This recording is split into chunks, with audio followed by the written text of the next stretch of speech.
creative people, that's what they do. You know, they're problem solvers, and if you want creative problem solvers, then you hire creative people. Now, if you hired artists, you would get creative people insofar as the art schools are able to select creative people. And there's self-selection, so they select creative people and posers. Creative people are getting a really rough, they're not getting a break at all. And there are probably more creative people doing non-creative work in the workforce than the other way around. Oh, definitely, definitely. And you know, the thing is, I don't want to paint too dismal a picture about being creative, because one of the things that pays off big for creative people is that they get to be creative, right? There's great aesthetic joy in that, and depth. And I've been privileged because I've worked with more creative people than would fall to the lot, let's say, of the typical psychotherapist, because people often come and see me because they've watched my videos online, and they deal with people who are interested in those subjects tend to be creative. And one of the things I've really been struck by, first of all, I've learned that, for those of you who are interested in such things, that the reason Jungian psychology works is because it works for creative people. It doesn't work at all for non-creative people. It just falls dead and flat for them. They're not interested in it at all. It isn't how they think. You mean as therapy?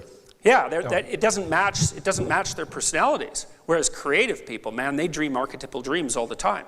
It's really interesting. And also, they die if they're not being creative. They wither on the vine. I had one client, I really liked him. He was a brilliant architect.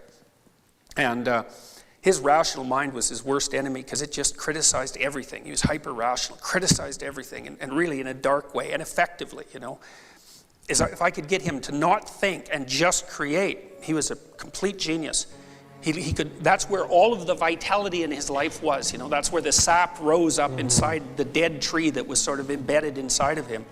And it's very common with creative people, is that it's their lifeblood, and it really is from a biological perspective. This isn't some epiphenomena, it's built right into people, and deeply.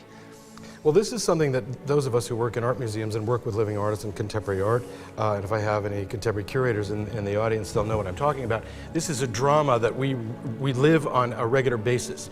The number one is barely affordable, but yeah, you're working with people who are absolutely brilliant. But there's no way for them to monetize their brilliance.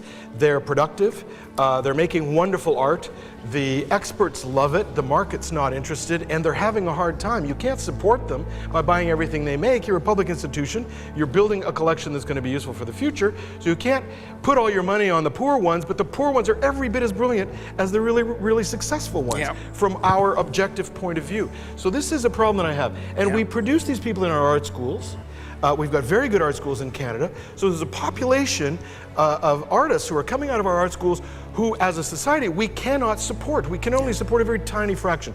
So, for me, the solution is we need creative people in other professions. Can they be consultants to help other professions be successful? Well, if you're a business and you're facing problems that you don't know how to solve, it's creative people that you want to consult with, because they will think laterally. I mean, you asked about the psychometric definition of creativity earlier. I mean, imagine that people, it's a very complicated concept to get across properly, but you know, if you think about musical genres, you can imagine that there are people who work very well within a tight musical genre. Okay, they're creative, but only creative within the confines of that genre. But there are multiple genres. If you're super creative, you would be able to be creative across multiple genres, right? And so, what that means is that you can always step outside the box you're in and think outside of it. And that's what creative people do.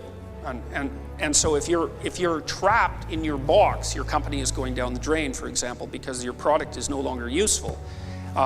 You need someone who can come in and think laterally, which is what entrepreneurs do. I mean, one of the hallmarks of an entrepreneurial thinker, it's sort of entered the jargon of the venture capitalist sphere, for example, is that an entrepreneur has to be able to pivot. So let's say you're an entrepreneur, you want to bring an idea to market. And you have your idea, it's well developed. You go out in the market and you find there's no market for that idea, which is what's going to happen to all your creative ideas, by the way, because matching them with the market, well, matching them with the market is exceptionally difficult, because you have to be there at the right time and in the right place. You have to be brilliant, you have to come up with a product, that's not easy, then people have to want it, and they have to want it now. And often that means if you're first to market, you're dead, because you can't even advertise your damn product because there's no lexicon for it. How do you sell something to people that they don't even know exists? So that's the first person in a brand new field dies for sure. You need 10 people out there advertising it before anybody can be successful. But the entrepreneurs, in their early stage, they have to pivot.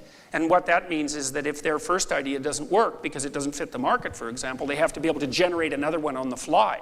And creative people, that's what they do. You know, they're problem solvers. And if you want creative problem solvers, then you hire creative people. Now, if you hired artists, you would get creative people insofar as the art schools are able to select creative people. And there's self-selection, so they select creative people and posers.